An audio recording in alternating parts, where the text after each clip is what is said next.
Thank you so much for coming to our Disparities in the American Education System panel. This has been a work in progress for almost 4 or 5 months now. I think Nino came to me in November and was like, I really want to do this Black History Month series. I think it's a great idea. We have been publishing 2 articles a week pertaining to all about Black history, Black culture, especially specific to history and culture in Louisville and Kentucky. And then this is our corresponding event. So thank you all so much for coming, and thank you so much for our panelists for being here too. LPR, for those who don't know, is an online, nonpartisan political magazine. We started this about 2 years ago, right before the pandemic hit. So this is our first fully in-person event. So this is a pretty big deal for us, and thank you to all those who helped coordinate this. So I'm going to get to, also, yes, I wanted to have Demi come introduce herself. She is the program coordinator of the Ann Braden Institute. They have helped us so much with this event. They're co-sponsoring it. So I'm going to let her come up and say a little bit about the Ann Braden Institute and what they do.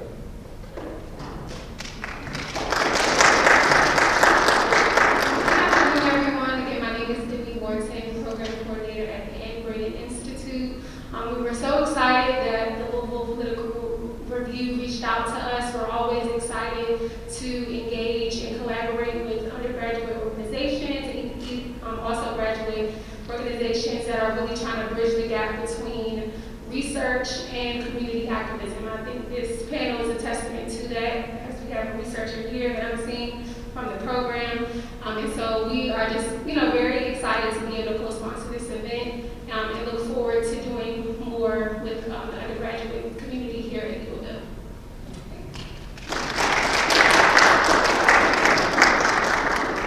So thank you, Demi. Before we get started, I just wanted to say a couple thank yous. So thank you to all our panelists, LaToya, Todd, and Jay Jones. Thank you to Ann Braden Institute. Thank you to my partner in crime, Nino, for all the hard work he's done planning this event and the Black History Month series in general. I really couldn't do this without him. Katie Upton, our social media person. Patrick, our photographer, who's taking pictures and filming the whole thing. All LPR staff, editors, especially y'all are great. Dr. Moyer, our advisor, she's helped us so much with this event. Disha Patel, Maya Dodson, and Diego, they all helped with the yard signs, I believe, is that right? And then just thank you to anyone who assisted in planning this event, anyone who came, we really appreciate it.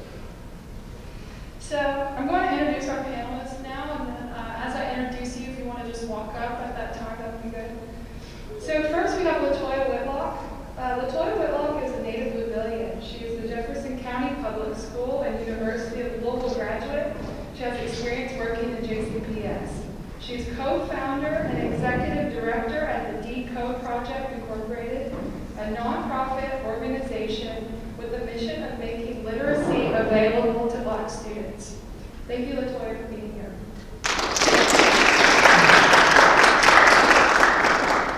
Next we have Maya Todd. Maya Todd is a junior political science major with a minor in Pan-African Studies. She's currently working on a research study that analyzes the racial inequities within the Jefferson County Public School system.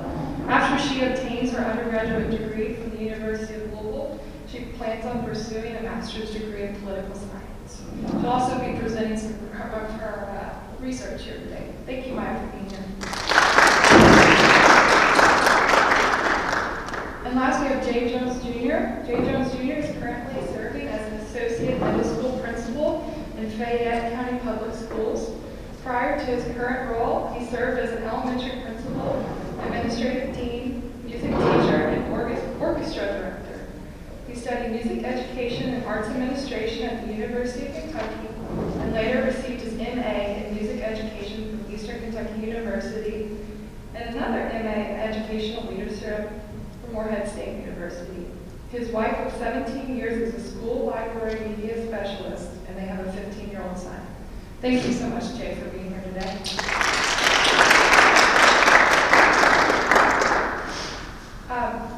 And lastly, we have Nino Owens. He'll be moderating the event. He is our managing a really pivotal part of LPR. So thank you, Nino, for putting all your hard work into this. And if you guys just want to, I guess you'll just share the mic. Actually, first, I forgot to mention, we'll be having Maya present her research. So, you want to take over?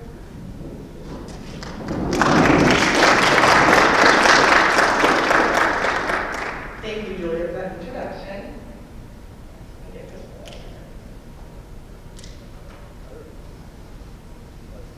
All right, so you all hear me all right?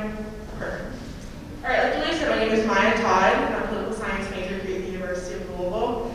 And my work analyzes the racial inequities within JCPS. And honestly, prior to conducting my research study, I really had no interest in data analyzation. It kind of seemed boring to me. Until last semester, I took a course with Dr. Laura Moyer, and it's a political research course.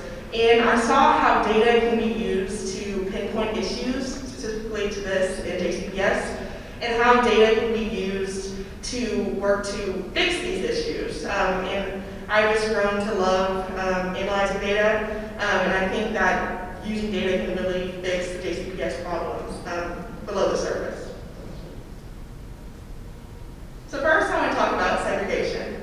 So I think we have this, society seems to have this misconceived notion that segregation really isn't prevalent in society, more specific in the education system. After the passage of Brown v. Board, African American students go to school with white students. We don't seem to have these colored water fountains. And I think that this notion has been perpetuated in society, but yet that is false, and we can see this presentation today. Okay, so first I wanted to start with this Louisville desegregation timeline, just to kind of put my research into perception. So we start with 1954 with the passage of Brown v. Board of Education. So this guaranteed the right to education for all students regardless of race. And then in 1971, we see Swan v. Mecklenburg, which basically said that the Supreme Court affirmed that in Charlotte you can use busing in order to integrate schools. And so then in April 1975, the county districts in Louisville merged into one. So it used to be Louisville District and Jefferson County, and those merged into create the JCPS school system that we see today. So then in July 1975, we see the district court order desegregation, and they take up desegregation practices such as busing. And then in 1991, we see the creation of school choice and elementary clusters, which we'll talk about later in the presentation today. So then in 2000, the district court resolved the desegregation order. And then in 2006, we see Meredith v. Jefferson County, which JCPS used a racially based student assignment plan. And the Supreme Court said that racially based student assignment plan infringed upon the Equal Protection Clause, so it was violating the Equal Protection Clause. And so then in 2012, we see the school board attempt to end the student assignment plan, and we'll discuss the student assignment plan later in this presentation. So first, I just wanted to include this quote by Dr. June Christian. She's an author who talks about how the educational system can invoke trauma in Black students. And she said that Black students have never been allowed the opportunity to authentically engage with education. Education has become the proving ground to establish their intellectual prowess, their intrinsic self-worth. So Brown essentially promised these students an equal education, which yet that promise has still been unfulfilled in society today. So first I want to talk about Title I schools and what Title I actually is. So Title I is a federally funded program that assists schools with a high poverty rate. In order for schools to receive Title I funding, 40% or more of the school must qualify for free or reduced lunch. And so of the 27 JCPS middle schools, 19 receive Title I funding, and those 19 schools are predominantly Black as well. And so I didn't want to come up here and just give you all a bunch of different graphs and numbers. I kind of wanted to leave you all with a lasting effect and see how we can use schools in JCPS and see how we can compare the two. So I chose Barrett Traditional Middle School and Johnson Traditional Middle School. So Barrett is 29% Black, 55% white. 34% of students qualify for free or reduced lunch, meaning they don't receive Title I funding because it's not above 40%. 27 students were suspended during the 2019-2020 school year alone. And then we have Johnson Traditional Middle School where 56% are Black, 30% of the students are white, 70% of students qualify for free or reduced lunch, and 182 students were suspended during the 2019 to 2020 school year. And I do receive Title I funding. So through my research, I kind of wanted to see the correlation between Title I schools, the racial makeup of schools, and if they receive Title I funding or not. And as we can see in this comparison, there is a positive correlation between that. For Johnson, we see they're predominantly Black. We're seeing they receive Title I funding, and 182 students were suspended during the 2019-2020 school year. So how can we work to remedy those racial disparities, the suspension rates? And through my work, I wanted to see how we could work to better JCPS as a whole. So I want to talk about JCPS's student assignment plan. So in JCPS, oh, sorry, well, I'm not even flipping the thing, I was getting ahead of myself. Sorry about that.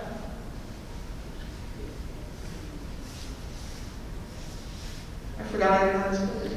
Okay, so in JCPS's student assignment plan, they have reside schools and traditional schools.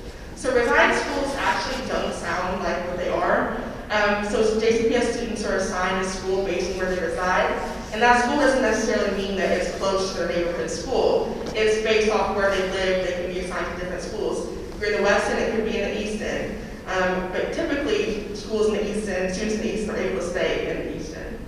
And then we also have traditional schools. So like, for example, Nino High School is a traditional school. So these traditional schools, you have to apply to go to the school. The application process is usually lengthy, and it's not really accessible to Black students.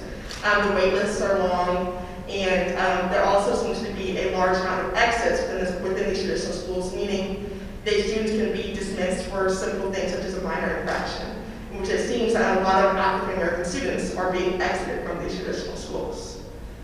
So then JCPS also has their current transfer policy, which I believe this is one of the main ways that JCPS schools are able to remain segregated. So basically, JCPS's transfer policy, you don't really have to provide a real reason as to why you're transferring. If you have good grades, satisfactory grades, you don't have a lengthy disciplinary record, and there's an open seat in the school you want to go to, you're usually able to transfer. So a lot of white families are able to opt in and opt out going to these predominantly Black schools, which furthers the segregation within these schools. And then we also see the elementary school clusters. So I have a picture in the next slide.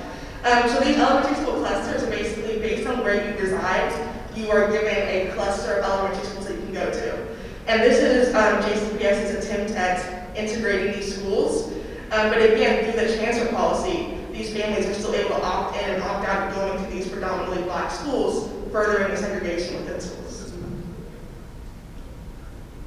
So here I have a map of the elementary school clusters within JCPS. There's 13 clusters. And as you can see, like in this green section here, a student can be assigned to Chenoweth Elementary School, which is predominantly white, or they can be assigned to Portland Middle School, which is predominantly Black. All they have to do, if a white family doesn't want to go to these predominantly Black schools, is put in a transfer request, and usually they're able to stay in a school that's close to them. And so as you can see, JCPS has kind of gerrymandered these clusters in hopes of, desegregating these schools, but as you can see in the numbers, it's not really working. And so I also have the current middle school assignment plans. So we can see through this that, again, they've kind of gerrymandered these assignment zones, and there's not that many schools available to the West End. The West End is predominantly Black. And so JCPS has acknowledged that our current student assignment plan isn't necessarily helping those within the West End. Usually students in the West End don't have much of a choice of where they want to go to school. Usually their schools won't be close to them, and they don't have as many options as students in the East End. And so Superintendent Mari Polio is trying to create a new student assignment plan. So this is the proposed student assignment plan. So as you can see in this proposed student assignment plan, it's called the dual resides plan proposal. And it wants to focus more on where a student resides. So students will be able to choose schools closer to them, and it's kind of aimed to help students in the West End to have more of a choice of where they go to school. And he's hoping that, this could lead to appeasing more students, but there are some pros and cons to this proposed plan. So, students in the West End, again, will be able to have more of a choice where they want to go to school. So they will have a decision to decide between a school closer to them or a school in another location within the county. There'll also be the creation of more magnet programs accessible to students of color. And we'll see more, art schools, science schools, STEM, etc. But there's drawbacks. 60% of JCPS Black families said they want to go to schools closer to them. So there will be less diverse classrooms, which could be more segregation, right? And also we're going to see some centralized poverty. So JCPS's dual resides plans to have a West End student help plan, which would provide more funding to these West End schools to ensure they have academic resources to close this racial achievement gap, provide after-school care, things of that sort. So again, there are some drawbacks to this plan, but I believe, regardless, the current student assignment plan needs to be reevaluated. So when we talk about racial achievement gaps, I kind of wanted to take a quick snapshot of some of the data that I analyzed. So this is from the 2019-2020 annual state assessment, and this was for reading scores. So I have the Black students and white students broken down. So at the top, 52% of Black students are considered novice readers, in comparison to their white students, who had about 22% of their students considered as novice readers. So how can we work to close this racial achievement gap? And I'm thinking that this is, the lasting effects that we're seeing of segregation, and it's seen in these numbers that over half of Black students aren't receiving the appropriate education in order to help them read, something that they need later in life. And then I want to speak towards discipline. So JCPS has a racial discipline disparity. So Black students are more likely to be suspended than their white counterparts. As seen in comparing the traditional middle schools, Black students are suspended at a disproportionate rate. For minor infractions, some of my friends who go to JCPS school, who went to JCPS schools, said they could be suspended for, not wearing a belt in traditional middle schools, or talking on the bus, texting in class. When I went to a Catholic school, and that would just be a simple slap on the wrist, So it's just things that, you don't put into perspective, you don't see below surface level, I think. And so again, you can see this positive correlation between the location of the school and the number of suspensions. And so I pulled this graphic from the Student Climate Survey of 2019. And this is from Black students, and it says, adults from my school stay calm when dealing with bad behavior. And so about 23% of those students strongly disagreed with this question, saying that their educators were able to, handle these disciplinary infractions. And so how can we, or how can JCPS help these teachers know how to handle these disciplinary infractions, and how can they, not resort to calling the police, right? Because we're seeing this school to prison pipeline. The police come to school resource officers, the place in jail, direct pipeline. And so I think that, in order to remedy this disciplinary, disproportionate suspensions, we need to educate teachers on how to best meet the needs of African American students and students in general. And so where do we go from here? Upon doing my research, it really seemed discouraging, right? It seems like there's a lot of issues at play. And I believe that we tend to try to pick apart the issue as a whole without reevaluating the issues. A lot of these issues are rooted in systemic racism, and we're failing to see how, student suspensions can be related to Black students being criminalized for simply, the color of their skin, or, how these schools are so segregated because of Brown v. Ward, and how these desegregation efforts aren't really working. So I think as a whole, we need to reevaluate JCPS, the current student assignment plan, work to see how we can best meet the needs of all students, and look below the surface level. We tend to think, oh, it's just JCPS school, it's just public school, but we're not really seeing how it isn't really meeting the standards that it needs to be. And a lot of these students aren't confident in the schools that they're going to, and they have their best needs, their best interests in mind. Thank you.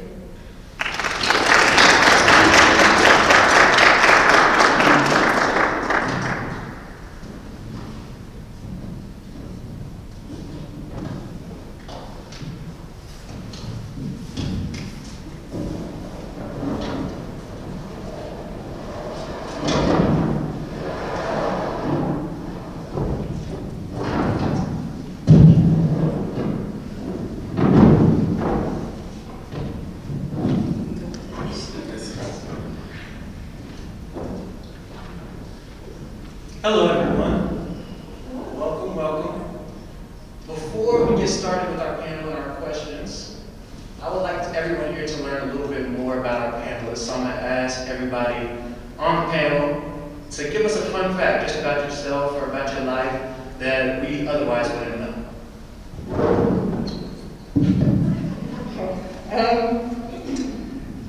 It's a hard one. I think a fun fact about me, I guess you all probably already would know because it's in the introduction, is that I hope to attain my master's degree. And I never really, decided my career path until last semester. So I previously wanted to be, like a neurosurgeon or all of these different things, and wanted to go to law school. So I never really found out what I wanted to do until last semester.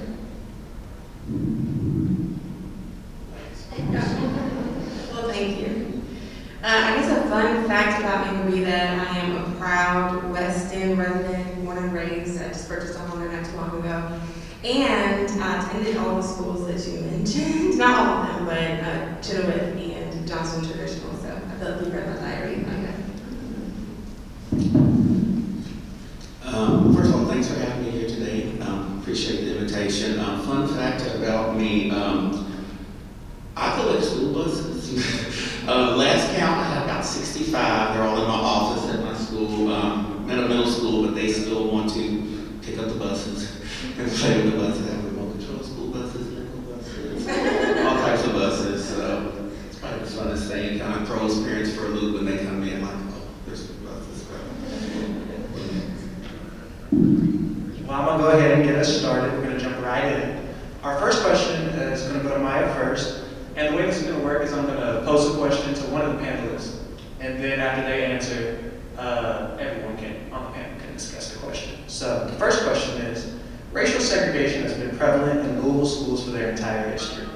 Is segregation specifically the cause of the negative education outcomes we see in Black schools? If so, how does segregation cause and perpetuate these outcomes? All right, good question. So, yes, I do believe racial segregation is one of the factors in the negative educational outcomes of Black students.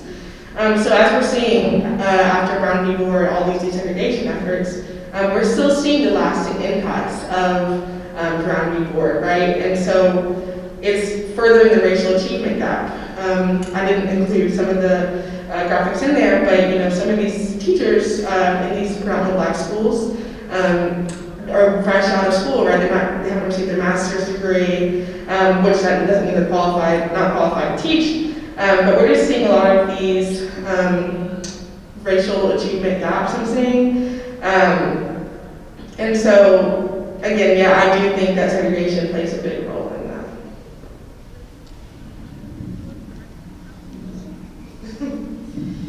I wouldn't say that racial segregation is definitely or most significantly. I think that it is a byproduct of our general structural racism issue.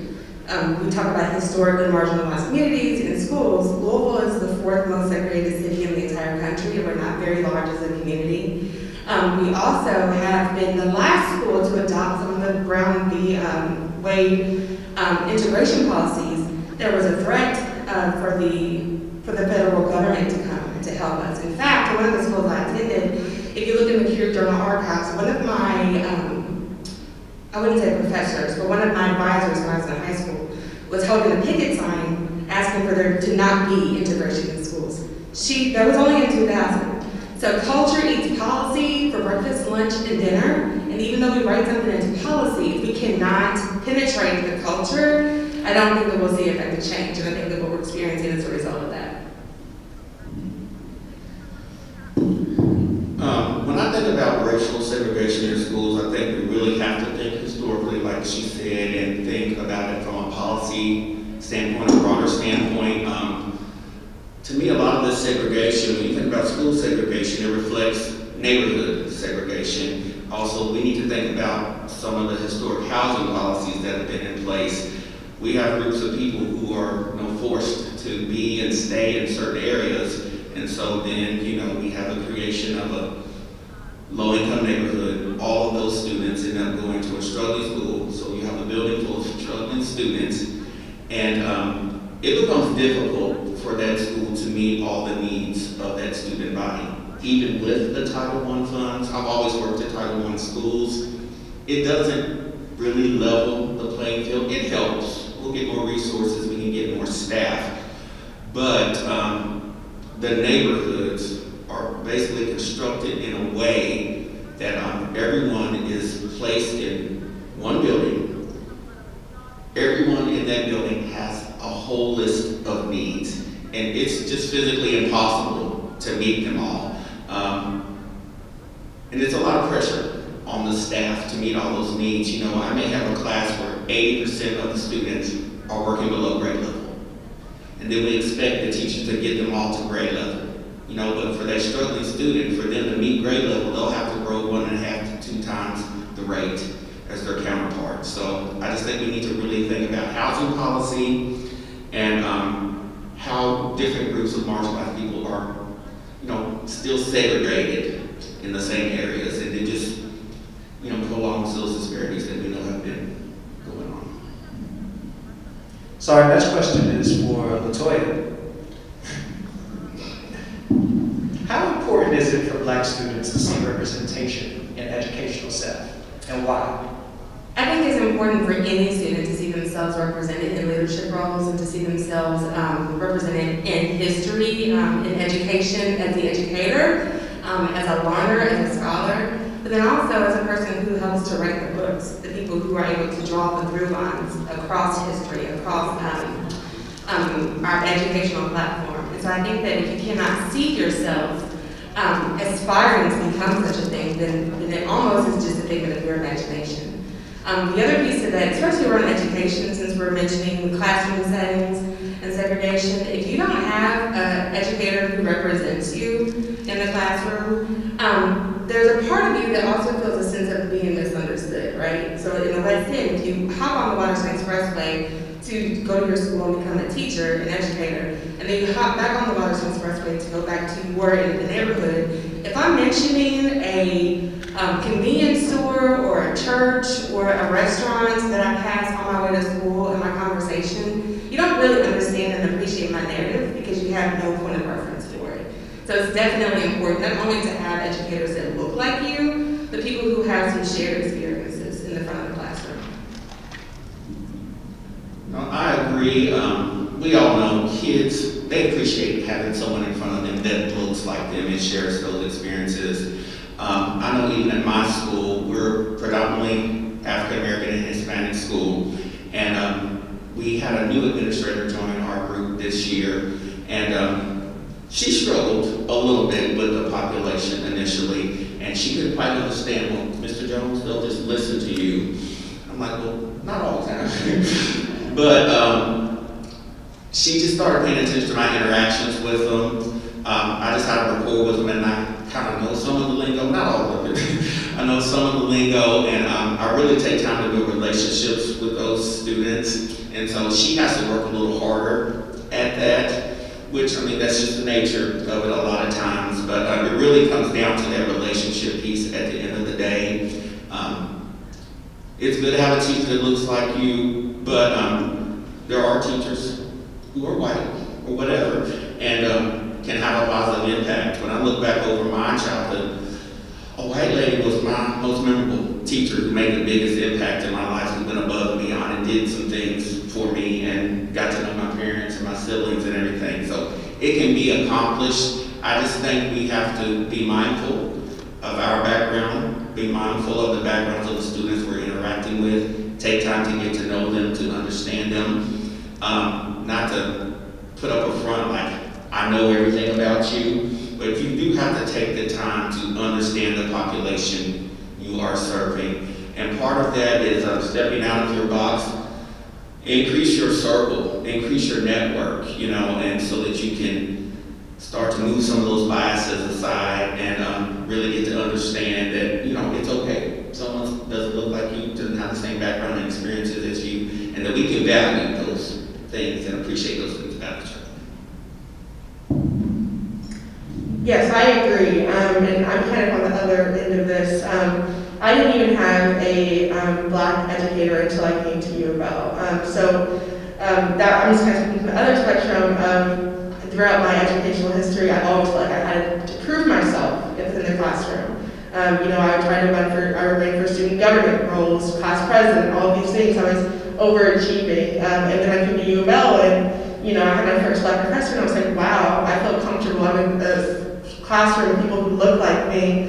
I can cut up, I don't have to code switch, like all these things that made me realize I feel comfortable. And, seeing someone who looks like you, and especially, someone who's received their doctorate degree is something I've always wanted to do. And I never really had like I said, I didn't really know what I wanted to do until I came to U of L and I saw these successful Black educators, and it really motivated me to do better. And I wanted to, try better in these classes. And I think it's just really important for these students to know that, again, like you said, that, a white teacher can still, positively contribute to your educational history. But again, I think it's all about culture and, feeling respected and feeling seen. And so, yeah, I do think it really is important for students to see people who look like them in the classroom. All right, Mr. Jones. Our next question is a question that we talked about in depth before. Education is supposed to function as the great equalizer, but today we've seen that it often doesn't. Could you all speak to some of the long-term effects of the inequities we've addressed today, especially after these students leave school and become members of society?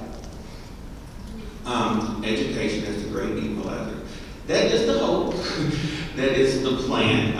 Like I said before, when you have a building full of students who have a lot of needs, sometimes it literally feels impossible. How am I going to meet all these needs and get everyone on level? Not that the kids can't grow and be successful. Of course they can. Of course they can. Not that the teachers can't improve and, we can bring in some research-based strategies, bring in more resources, more staff, all of that.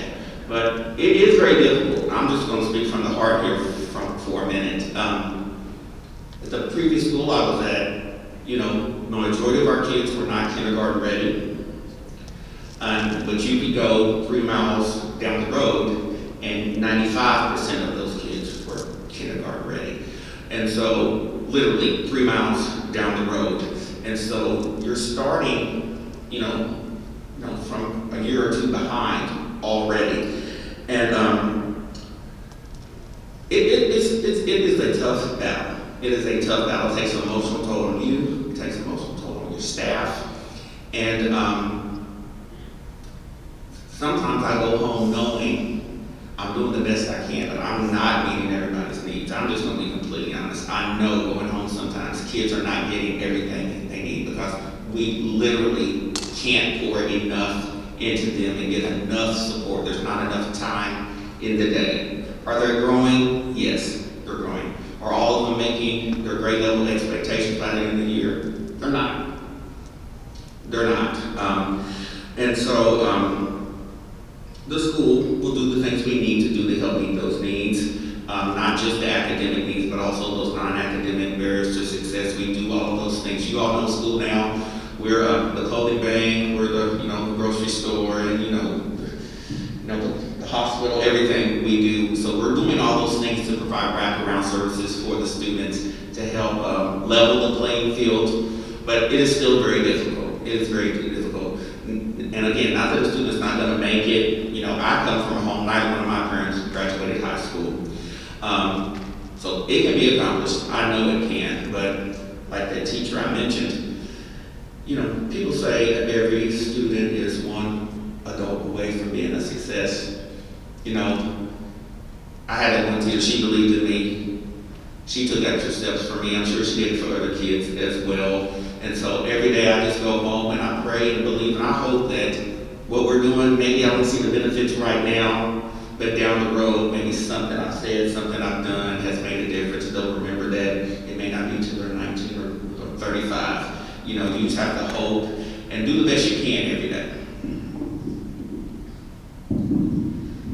I think that education can be the great equalizer. I just don't think that we have arrived at our potential yet. And I believe it's a question more of what are we educating versus who we're educating. think that you just mentioned that each student is one adult away from being their personal best, right? And so a lot of it has to do with how we're teaching kids to approach education, the materials that they're being provided, helping them learn critical thinking as a person who, for lack of better words, struggled through school. From elementary school all the way through high school. Sorry, mother, she's in the room. I didn't walk in my high school graduation. I was 3 points away in a chemistry test, and so I had a teacher who wasn't in love with me and made executive decisions and not help me through. And so today I'm grateful for her because what she did teach me was resilience. And so since then, I have had something to prove, not necessarily to her, to myself. It took me 10 years to get a 4-year degree here at the University of Louisville. I wouldn't take away a moment of it because there were so many life skills. Learning the ability to navigate, the importance of relationships. I learned best from people who I believe in me. It didn't occur to me until I had the right professor to say, you'll always have a job as long as I'm working because I see potential in you. And so again, I think education can be a great equalizer, but also there's some relationship building and there's also social capital that comes with being in the right room with the right people. And I think that blanket statement is just way too generalized, and it's a nice phrase to use, but in practicality and reality, I don't think that we're there yet.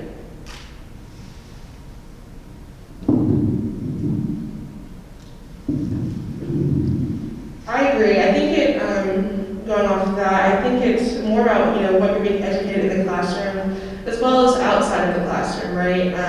I think that we often have this notion of if a school doesn't have the right test scores, they're a bad school, not a good quality school. But their students in these schools are great students. They're great people. It doesn't matter if they're getting a low grade on the ACT or a high grade on the ACT. They're still a student, and I think that these schools are still educating them to be well-rounded students if they're not, still meeting those test scores or the state board requirements. I think that they're still having, lasting positive effects, whether it be, cutting up with one of their fellow classmates or having a teacher who really believes in you. I think that it can't just be, efficacy of education can't be just based on test scores. It's just based on, culture and how these students are seeing themselves and how the teachers are seeing the students. All right, we might keep the microphone because it's you. In your presentation, you talked about Black students being criminalized. You point to disparate suspension rates at the West End middle schools compared to the East End middle schools to support this. What drives this criminalization, and what are some of the short and long-term effects of it? Yeah, so I think, simply put, Black students are being criminalized in the classroom and outside the classroom in society as we see it. And so I think, you see like school resource officers in class, in the classrooms, in the lunchrooms, seeing if there's fights breaking out. And I think it's all about how you are creating a good learning environment for these students. How are they supposed to feel about themselves when they're eating lunch and they're being expected to, their violence to break out, being scanned, metal detectors walking into class, walking to the building. And so I think if we're, treating these schools almost like prisons, how are we, cultivating a positive learning environment for these students? And I think what drives this criminalization is just biases, internal biases that some of these, educators might have, whether it be explicit or implicit. And I think that also, again, it's not being educated enough to figure out, not being educated adequately in order to handle these disciplinary actions, disciplinary infractions, and how we can, make it an equal playing field, how, students in the East End shouldn't be just getting a slap on the wrist for texting in class when students in the West End can be texting in class 3 times, get suspended. So I think it's all about, creating an equal playing field, although it sounds like a large task. I think it's, not carrying these biases into the classroom and how these classrooms can better serve African American students. We all know the school to prison pipeline is real. It's very real, but we can help combat that. At the school level, administration, they have to make a stance that at our school, this is how we handle discipline. I worked at a school when I walked in, our elementary school had the highest out-of-school suspension rate in our district. Over a 3 to 5 year period, we dropped down. My last year there, we literally had 6 out of school suspensions that entire year. Now, that ruffled feathers among my staff. It sure did, and some left because they felt like we were babying the kids, we're letting them get away with anything. What are we preparing them for in the future? They're not going to be treated like that as adults. Well, they're children. I always say children are called children because they do childish things. And part of this is being trauma-informed. As you all know, a lot of kids live in poverty. They have a lot of adverse childhood experiences that they're bringing to school, things that would be difficult for an adult to deal with. And we expect the children to just come in and just be okay. Day to day, I deal with kids who have gone through some horrific things. And that will display itself in any number of ways in the school. And so you have to say, in our school, this is how we're going to handle those things. So in addition to bias training, we need training on coach-responsive teaching and learning. We need training on trauma-informed care. We need training on alternatives to suspension, bringing in a social-emotional learning curriculum, mindfulness. Everything is not you gotta go home. It just doesn't have to be you gotta go home. We started doing restorative circles in my school as a way to keep the kids in class and not be sent home all the time. I mean, gosh, you can do after school detention, Saturday detention. They don't have to be pulled out of the core instruction. We also, our district has brought in mental health specialists in every building, so we have an additional person in the building to provide direct counseling and also help provide wraparound services with outside agencies for the school. And again, it's all about the stance, the philosophy you're going to take as a school administrator. And like I said, I lost some teachers over that period of time, and that's fine. That's fine, but I'm not comfortable with sending kids home who look like me to be home, maybe unsupervised, doing who knows what, getting into trouble. And we know that, the more you're suspended, the more likely you are to drop out. And so I personally did not want to go home and deal with that every day. I go home with enough. And so I didn't want to go home with like, gosh, you've been suspended 5-6 times. I had to get suspended and then we couldn't find him for a few days. We just couldn't find him. He found some things to do while his parents were at work. They didn't have anybody to watch him while they were gone. And so you really got to think big picture with this and create a school environment that's nurturing. Doesn't mean you're babying them. That is not what it means. But they are children dealing with some very grown-up issues, a lot of them. All of my kids with extreme behavior problems, there is something else going on. They're not bad, they're making bad choices, but it all stems from something, And so we have to keep that in mind and really walk in love with our kids. I know that might sound a little foo-foo, but we have to walk in love with our kids and give them some grace and know that whatever counsel they're in, it doesn't mean they're going to be fixed overnight. Teachers complain, he's been in counseling for a month and he's still tearing up my room. Yeah. You have no idea what he's been through, and you can't expect an 8-year-old to just, turn it off. And so, and I'm sure that's one of the reasons we're losing educators. People don't want to go into education. I know it's hard to get subs. I subbed for 2 hours yesterday in my school, but I do what I got to do, So, school's just a little different than they used to, and as an educator, we just have to know going in, these are the things I'm going to have to deal with. I think that the criminalization of Black students is just a microcosm of a macro issue about the criminalization of the Black body, which is deeply steeped in the history of this country. And so it's not a surprise that we see that happening in our public schools and our private schools just throughout. I think one of the things that we probably need to consider around that is just the narrative shift. So as Eco Project organization, we've really worked hard for the last 4 years to shift our narrative. I've never spoken so, I would say, demonstrably about the population that we serve until I'm writing a grant. It's asking who's the population that you're serving and what are the problems and how are we swooping in to save them from those issues. And so it requires that I speak in a way that I'm not proud of. And so our response to that has been to push back and to say, no, we don't have an achievement gap, we have an opportunity gap. And just that little narrative shift helps. I just participated in a training by Tradian Shorter, I think his name, Shorters, where he spoke of when you stigmatize a population of people or anything, your brain has a chemical reaction to it. And one of them is that they're an alien. So because they're an alien or a foreign body, there's fear. And when you are afraid of things, the first thing is to avoid it, to completely separate yourself from it. The next part is to contain it. So you can look at mass incarceration and say that's part of the containment. Detention, that's part of the containment. And then the last part of it is to either eradicate it completely or to set them in situations where it will eventually die off. And I think that we're seeing some of that happening in our public schools, private schools, in our universities throughout the country. And what I can also say is engaged students don't typically have behavioral issues. I just went with my godchildren and all their friends to see Spider-Man. And the only time people wanted to leave was if they really had to use the bathroom and adults had to say, you need to go now because we don't want accidents. Or they'd eaten too much and they had a tummy ache and they needed to excuse themselves for a second. But engaged kids don't have behavioral issues because they're enthralled in the information. Part of being a child is exploring the world. They have an awe about them.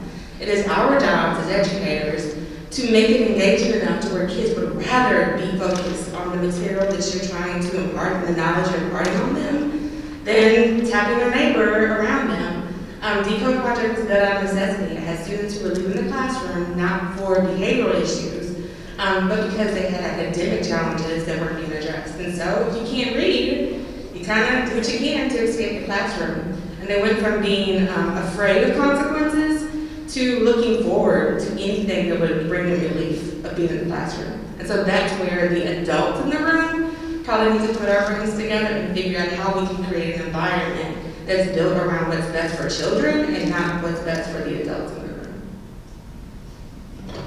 room. So this next question is kind of connected to the one we just asked. I remember times when some of my teachers would refer to students as good or bad. And what is the problem with this label? And what are its effects on Black students? That's LaToya, I'm sorry. I think that part of it goes to what I just mentioned, is the narrative shift. It's the way that we communicate about the students that we serve. So I, for instance, love working with Black students, Black, brown, anyone who's been forced into the margins in particular, because there's already a level of resilience that is built in. You come from a generation, a population of people who have survived literally everything that has been put in front of them. So I think it is exciting to figure out what magic they have to tap into that potential, not because I want them to behave for me, but I look forward to what the world will look like when they have been resourced and can be their best selves. The other part of that is we need to probably reevaluate, to me, what we consider success. I would say that right now, a lot of our versions of success are very white, heteronormative versions of success. And that doesn't include a lot of people's, especially people of color, or people who are forced to the margins, their life experiences. So instead of achieving what I think is a perfect milestone, how do you view your version of success and how can I support you in getting there? And just having those conversations, I literally had one yesterday with a student who I assessed who said, I'm dumb, I get in trouble, I got put out of my kindergarten classroom, and so I'm probably not going to do well at this. So I said, well, what do you do well? What are the things you do well with? And so we talked about it a little bit. We played a game that was soccer, because that's what he said he does well with, kick the ball around. I let him get a couple of goals. I actually didn't let him, I'm getting old, so he did it on his own. And I said, this is something you do well with. There's research that says when you tell little girls they're not good at math and science, they go into the testing scenario failing with things that they actually know. So just the power of words makes all the difference. And I think that that's the place where education could be the great equalizer, but again, that means educating the adults and not necessarily the kiddos. I agree with LaToya. And again, I think, the term good and bad, it's very subjective, like you said, what equals success. And I think also that's contributing is how is a student supposed to feel about themselves going into a classroom when they know they're labeled as a bad student or they're labeled as a good student. Good students, they may feel like they don't have to try as hard. Bad students are going to try that much harder. And like you said, they want some sort of attention. They're being written off as bad students. Why would they want to, try harder on tests or stay after school to get tutoring? And I think, there's a podcast the Courier put out, What Makes a Bad School. And that kind of plays into my presentation of this notion of schools being good or bad, and what makes a bad school. And like I said, again, it's rooted in systemic racism. We have these students being, again, criminalized within the classroom with these internal biases. We have, the racial makeup of schools, they're really segregated. So I think all this comes into play of how it's about how the student feels about themselves as well. And I think if the educators don't have their best interests in mind or, don't see their full potential, that's kind of leading to these gaps that we're seeing. And I think it's playing a key role into how we're seeing these gaps. The last thing I wanted to say about that was that saying good or bad students isn't just damaging and detrimental to the student who's considered the bad student. It's also not healthy for the student who's considered the good student. I have friends who are educators, and I do work inside of schools, and so to see educators receive an advanced placement group and say, you all are supposed to be the smart ones, like you all are supposed to be the example. If ever you fall off of that pedestal of being the example, where do you fall to? It just sounds dangerous and detrimental to use that kind of language. So again, talking to students, understanding them, and helping them achieve their personal best seems like that's probably more of a successful and safer strategy for all the students, those who are struggling and those who find this to be something that they're innately good at or that they work hard for. So we all know students become the messages they hear. My 15-year-old, he's been told since birth he is smart, capable, and good looking. And if someone tells him otherwise, he's like, you are lying, okay? Because I've told him just about every day of his life. Because I don't know if you'll hear it somewhere else. You're going to hear it here. So if you go to school or go to a job and someone tells you otherwise, you already know the truth. So you just think, if you tell a child they're smart every day from birth to kindergarten, they're going to go in there believing that. If they're not hearing that, they're not going to believe they are. So we have to keep that in mind. At my current school, we have a gifted cluster in our school. And our neighborhood kids know and refer to them as the smart kids. And we don't have core classes with the smart kids. And so I'm constantly telling them, you are smart, you're capable. Okay, they're in this label program as gifted, which gifted is open for interpretation. They scored high. With my conversation with some of them, I don't know if I call it a gift. But I constantly have to remind them that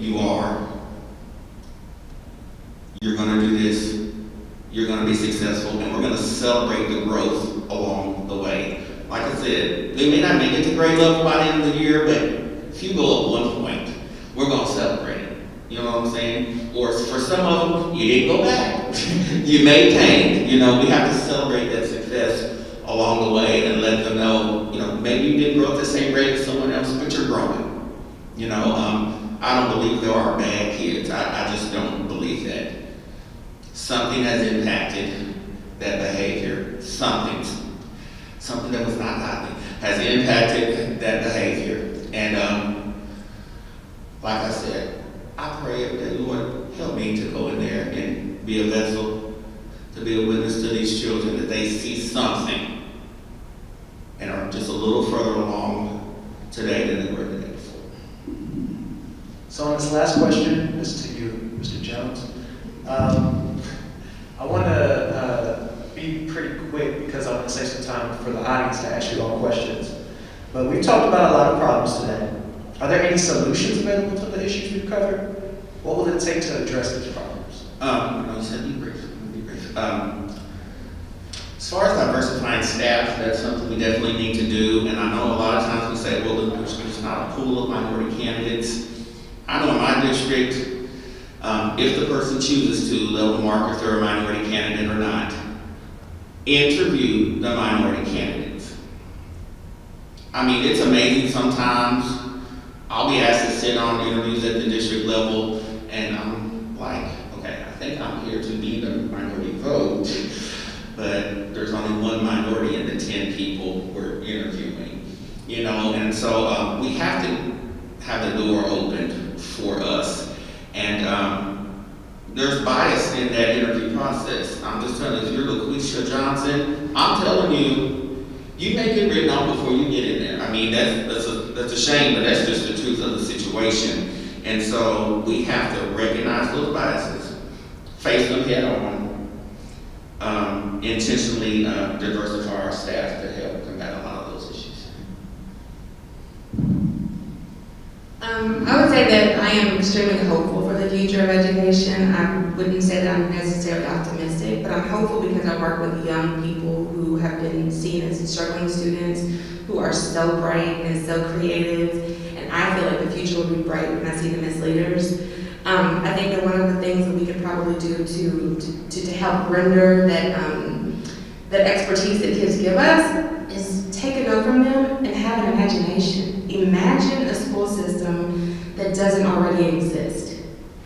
If we could just imagine, instead of tweaking the same broken thing, if we could reimagine, I think that the pandemic gave us an opportunity, instead of getting back to normal, to move forward to something better. We may have squandered that. But I think that that is one of the things that I'm most hopeful about. The other piece that I am encouraged by is a lot of people since the pandemic have done a little bit of self-reflection and looking for resources to educate themselves. I want to be a lifelong learner. My goal is to be a polymath. I'm not nearly there. But I think that adults being forever learners is inspiring to young people, but it also will change your lived experience when you go in front of the classroom and what you share with kids and how you approach kids. And at last, I think that spending more time, energy, and effort on relationship building instead of streamlined curriculum makes a complete and total difference in the vibe, the feeling that kids have in the classroom, the vibe and the feeling that I have when I go into schools in the classroom. And so that part makes me hopeful. And parent engagement. Parents have got to be engaged. We've got to create avenues for parents to become engaged. It's not reasonable to ask a parent who's working with several jobs or just one job, who works at the university, to come to a noon meeting at their child's school. This is not a reasonable ask. So how can we reimagine, again, back to imagination, reimagine what schools could look like?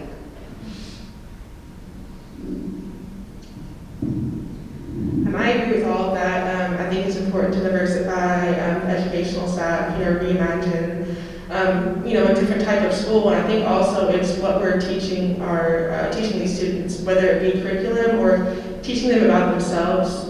I think that, a lot of these students aren't learning, these Black students aren't learning about their history. I really didn't even learn my history until I came to college, and it shouldn't have taken me all these years to learn about my history, about myself. And I also think it's about cultivating a positive learning environment. It doesn't always have to be, curriculum and math. It needs to be, building relationships with your peers, building relationships with your teachers. And again, I think it's, these relationship building is imperative to creating these quote-unquote successful students, although it's subjective.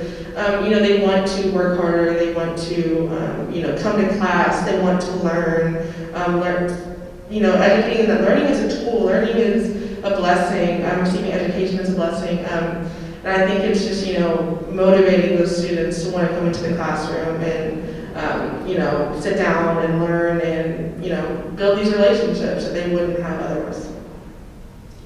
Well, thank you to our panelists so much. Let's give them a round of applause.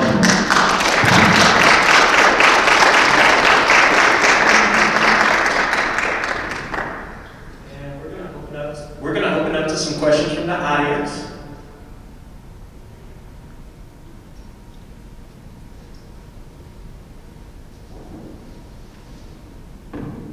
Does anyone have a question? So I was going to ask the panelists specifically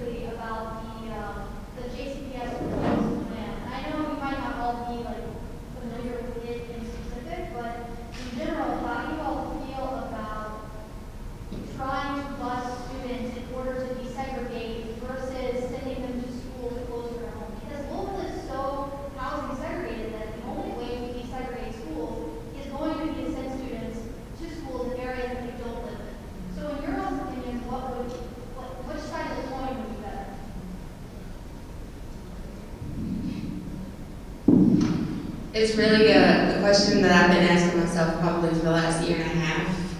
And the answer I've come up with is one that I'm not proud of. It's my answer for today, so Friday, the 18th of February. I don't know that forced integration is working, and I don't know that it is, if it is working, I don't know if it's to the benefit of the Black people who are being forced into that situation. And so I think that if students were given opportunities to be at their home schools, and there were an intentionality about having educators who did come from the community, I don't care their race, but come from the community and have shared lived experiences, I think that would be beneficial. And then the other piece of that, especially in the way that we're looking at JCPS, they've had 2 new school models, the Gray Shade School and the Du Bois Academy. And we've seen some success come out of both of those schools already, and a lot of that has to do with some of the leniency on how they approach the measurements and the metrics of how they're going to envision success for the students. And so I think earlier you mentioned having 26 kids in a classroom who are all struggling readers and one teacher who's given the curriculum, and the only option is to do it one way. You're not going to have success. That's just not good math. So given the opportunity to, again, reimagine and develop curriculum that is responsive to the actual audience is going to be the answer. And that might be easier to do if students are in schools that are closer to their neighborhoods. I'm not sure how I feel about the busing. I don't know, I'm not from JCPS, I don't want to speak on it too much, and I don't know where this video will go. I do know that in my current district, kids are just given a lot of options as far as we have schools that have special programs they may be in or outside of your district. And so the kids just have a lot of choices. And with our 8th graders, in the fall, we had to, help them fill out applications to whichever specialized program they wanted to go to. And so that's a way to get them to different areas, to be around different kids and get some different experiences. And so whether they live in that neighborhood or not, that's an option, and we're doing an okay job with getting those kids who choose to go to a special program with transportation. And so they may take a couple buses to get to school, but we do have some options.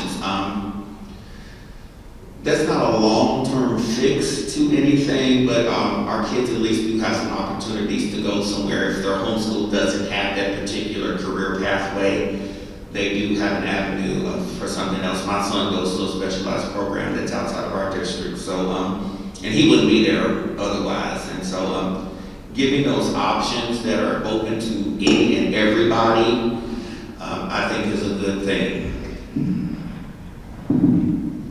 That's exactly what I was going to say. I think it's just providing choices to different families. In my presentation, 60% of African-American families in the West End said they wanted to attend a school closer to them.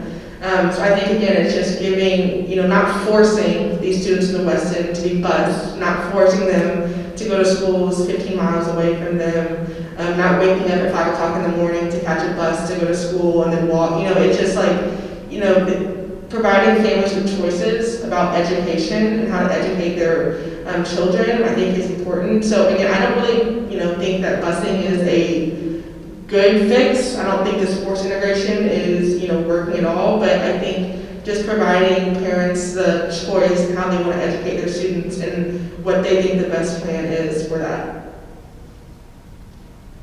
Any other questions from the audience?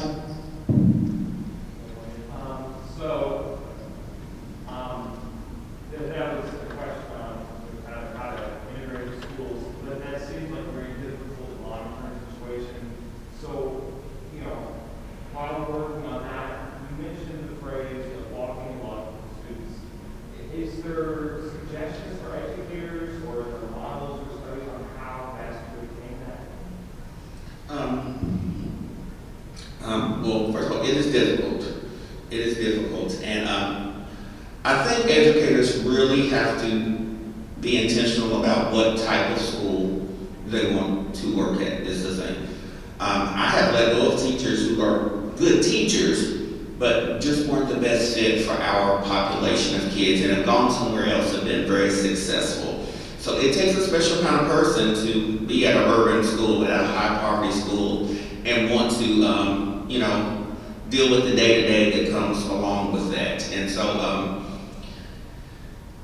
I was very selective as a head principal. Like, is this the philosophy you want to follow? Because this is where I stand on it. And like I said, they will come and they will go. You know, and there is a lot of turnover in Title I schools. We all know that.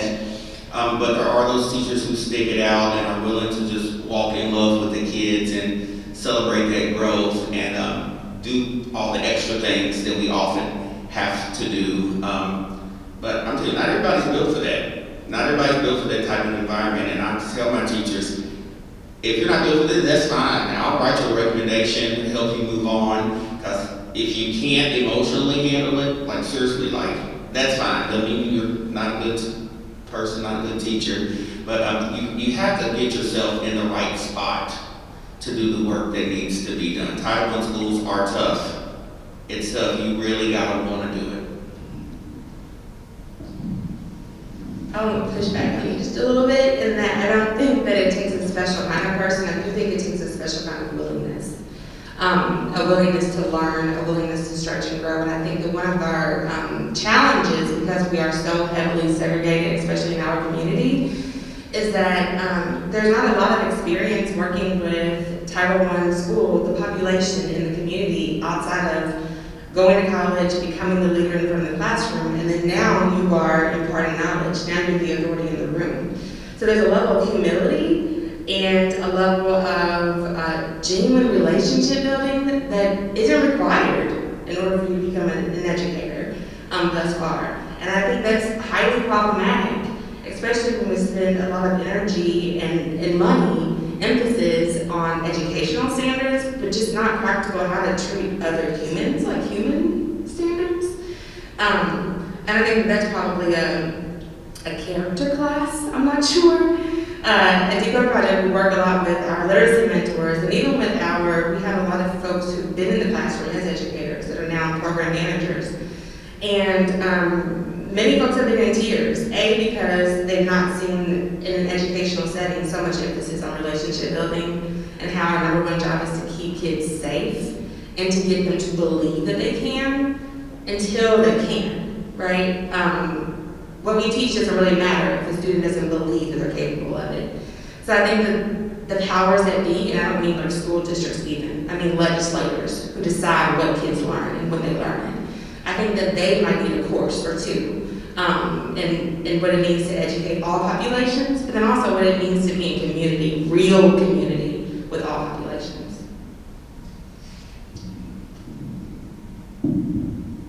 And going off what LaToya said earlier, we need educators who can, reimagine a education system. Education system is always ever changing, and I think we always have a textbook definition of what an educator must do.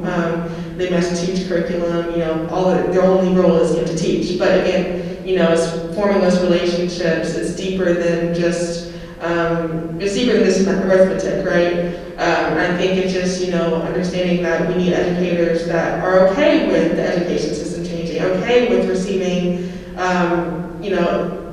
not criticism, but receiving feedback on how they're teaching, receiving feedback on how they can, cater towards specific groups of students. So I think it's just, having educators that are able to, be malleable and learn, even if you're you've been teaching for 30 years, you can still learn. You can still learn how to, better meet the needs of students. So I think it's just, being flexible and realizing that not every student is the same. Not all of them have to come from the same walks of life. And just understanding that each student has, things they bring with them to the classroom, things they bring with them from home. And I think it's just understanding, that every student is an individual. You've got one and then one behind you, two behind you. So I wonder, I wanted to just hear, I really like the idea of reimagine, we're going to sort of start from scratch. And I heard, in several different places, a discussion about mental health.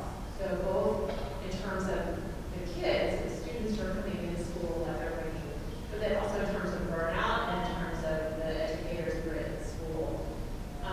It just anecdotally, my husband taught at a Title I high school, and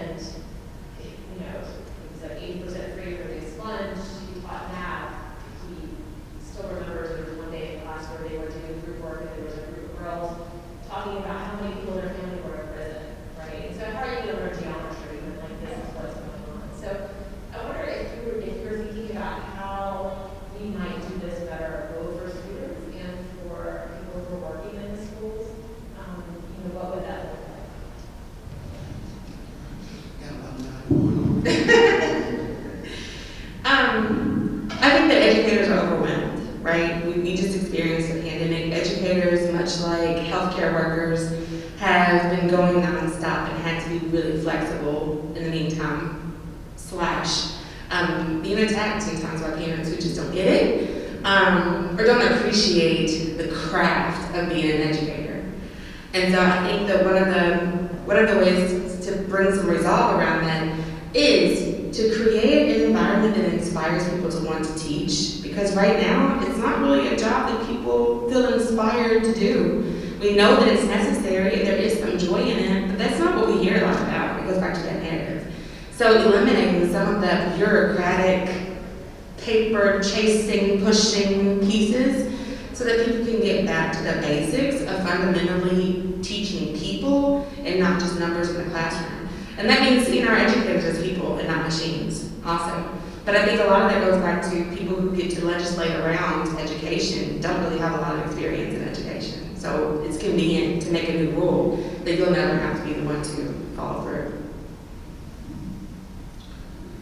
I don't know exactly how to answer that question. I had a conversation with our new superintendent, and he was talking about eventually building up another arts school in our district. We have one, but it's audition, it's highly selective, and he was saying, I envision a school where any and everybody, every student, whatever they look like, wherever they come from, can come here and be, submerged in the arts. And he was like, that's what I want for our kids. Now, along with that, high stakes testing, it's real. It's real.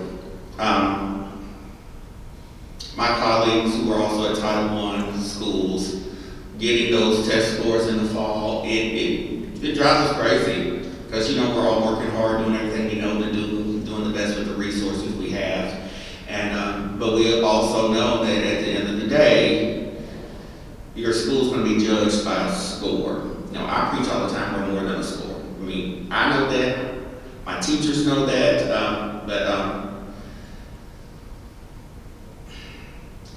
but it is difficult. It's just difficult. I don't even know what else to say about it. Like I said, I just try to invest emotionally in my kids and love them. And I'll tell them, okay, our scores aren't where they need to be, but we're a good school. We're the best school in the district. I don't care any man I say, we're sitting here in the middle of the hood. We're the best school in this district, and you're growing and you're going to be successful. That's just what it is. And so, but those scores, those deadlines, those achievement, that bar we have to reach, it's always in the back of my mind. It does not go away. It keeps me up at night. It keeps me up at night. So, I don't know the answer, but I'm going to keep up with that. Well, I can't really speak to, as the educator point of view, but I will say I think, educators have a lot placed on them, especially again after COVID. They're expected to, switch to online. They're expected to meet the needs of all students through, virtually. And I think, when there was, protests about, coming back to in-person classes and, teachers leaving because they don't feel comfortable returning to the classroom. And, you see parents saying, well, anyone can teach. Anyone can teach, and they're not, seeing how teaching is a craft and it's very intricate and there's different levels to it. I think it's more about, just teacher appreciation and realizing it doesn't take a special person to be a teacher, but teachers are valuable to society. Education is important.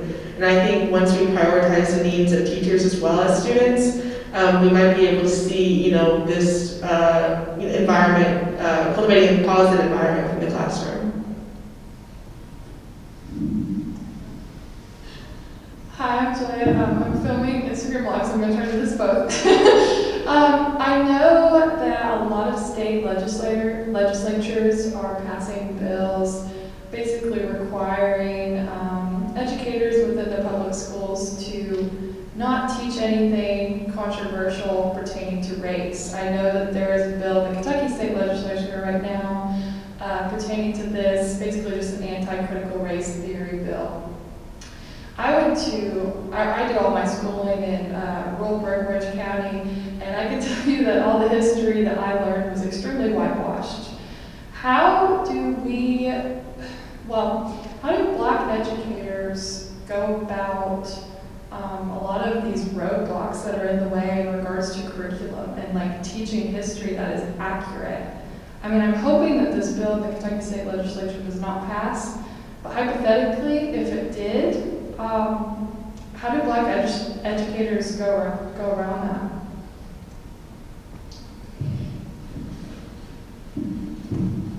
I was all nerves at first, and now my passion is here.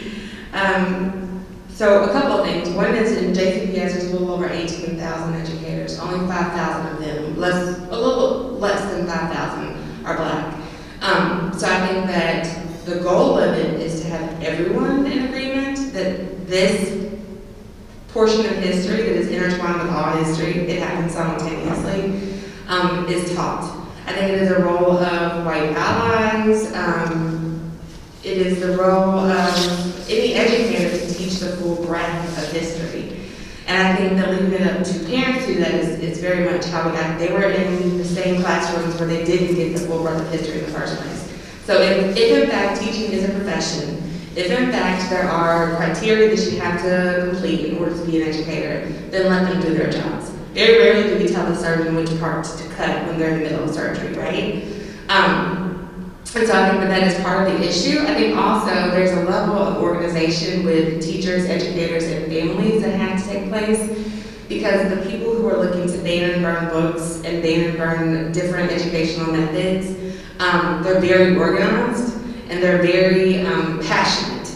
And so figuring out how to turn the passion for teaching the full breadth of education, because not learning about Black history, not learning about Indigenous people's history, queer folks' history, isn't just bad for Black, brown, queer people, it's bad for white people. I would hate to exist in an environment in a world where I didn't know how other people lived. That would be embarrassing for me, and it doesn't help us get closer to solutions. So I think the level of organization and the conversation has got to be lifted and not watered or dumbed down to critical race theory, which is a college level course that's not happening in public schools. I'll just speak briefly on this. Some of this conversation about critical race theory, and I mean, it's just got a little ridiculous to me. I read an article the other day that a woman in Tennessee a Black teacher was fired because she told her class she was an African American woman. That's why she was fired. She told her students, I'm a Black woman, for telling them how she identifies.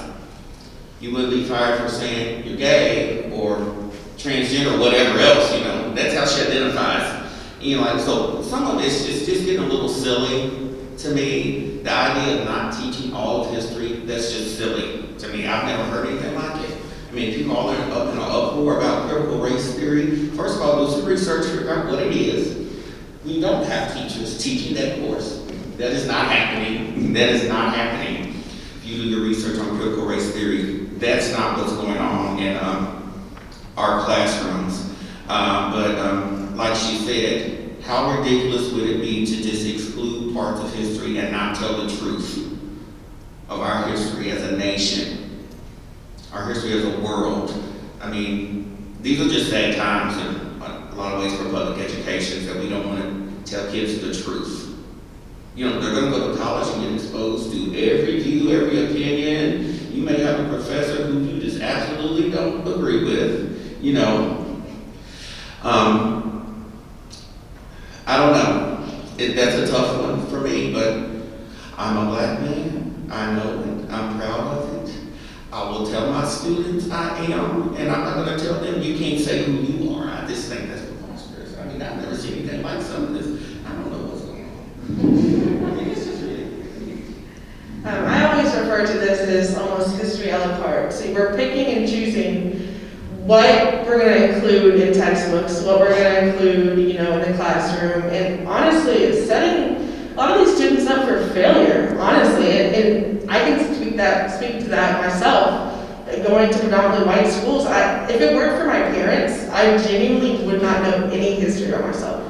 I was really taught a whitewashed version of history, which, is negatively impacting me as a person. I'm not learning who I am, and I don't know really how to identify, right? I don't know how I fit into the classroom. We're speaking about, slavery and all eyes are on me, and, it's just like we're setting these students up for failure. I came to U of L, and my parents did teach me a little bit about myself, but I was learning from my other classmates in my Pan-African Studies class about my history. I was learning from my first Black professors about myself, and a lot of these students in my classes were like, well, I don't know what systemic racism is. How are we letting our students leave our classroom not knowing about other people's identities? I think that is, negatively contributing to, even outside of the classroom, society as a whole. So I think it's just really, just crazy that we're not teaching history as it is. We're just picking and choosing and crafting some false narrative that really is doing no good to anyone. I just have one last question. It's mainly directed towards Maya. I mean, if y'all want to add anything, that feel free. But I remember you talked a bit about the school to prison pipeline. I know that JCP has recently added about 30 or so new SROs to the schools. I just wanted to figure out how can we best keep our schools secure while also cutting off the school to prison pipeline? That's a great question, and honestly, I'm not really sure how to answer it because I don't believe that putting SROs in schools is, helping Black students or students in general. I think it's more about, again, how we're creating these classrooms that are almost like prisons. We're getting metal detectors when they walk into school. So I think it's, a good question. We're seeing a lot of the news, guns in schools and everything. But I'm not sure. I'm genuinely not sure. I don't know the best way in order to ensure these schools are staying safe, excuse me. Because it's just a hefty task. I think SROs are not positively contributing to African Americans, the environment in these predominantly Black schools. But I think it's hard to, figure out a way that we can best, ensure that the schools are staying safe. For anyone who may not know, SRO stands for School Resource Officer, so that's like the police My officer. bad, I should clarify. Our kids need to be safe. They're not going to learn. They're not going to be engaged if they don't feel safe. So there's that. There is a place for SROs, because we all know there are some bad things that happen in schools. There are school shootings. There's horrible things that happen at school. We know kids bring weapons. They do things.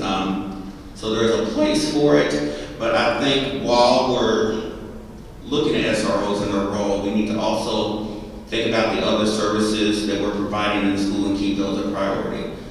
Mental health therapists, counselors, social workers, all those other things need to be the main focus.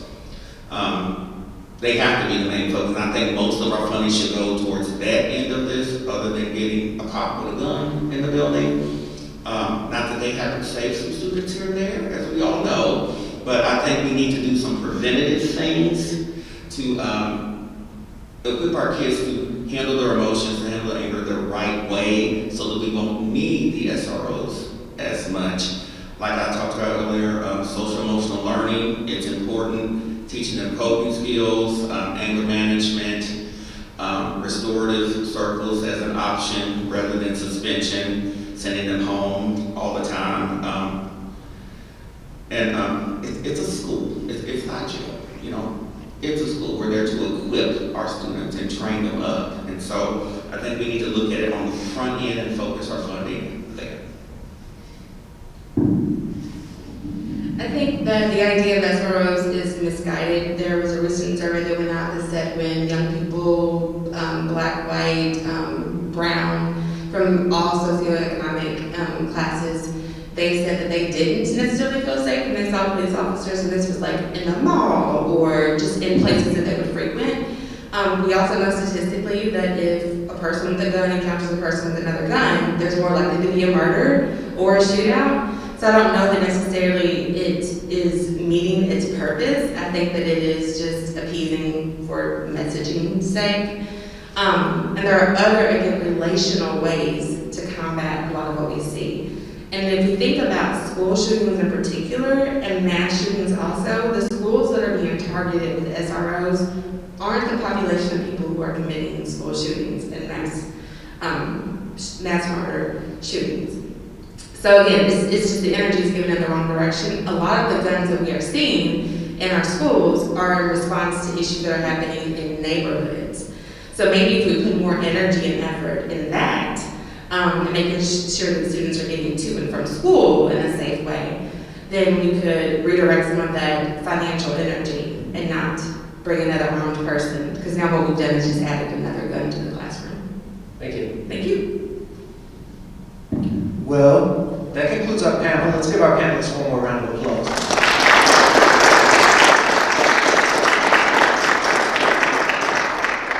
I want to thank everyone for coming, our panelists, all of you attendees. LPR, we've been working really, really hard to get this event together, so it just feels good seeing people out in the crowd. And before I end, I want to thank Julia specifically, because she didn't thank herself when she was up here. And just like she said, she couldn't have done this without me. I couldn't have done it without her. So. Can I say something? It's good to see young people doing stuff, you know, organized, structured some things. I think that's awesome. You don't have to be verified, you know, get it done. That's all we got.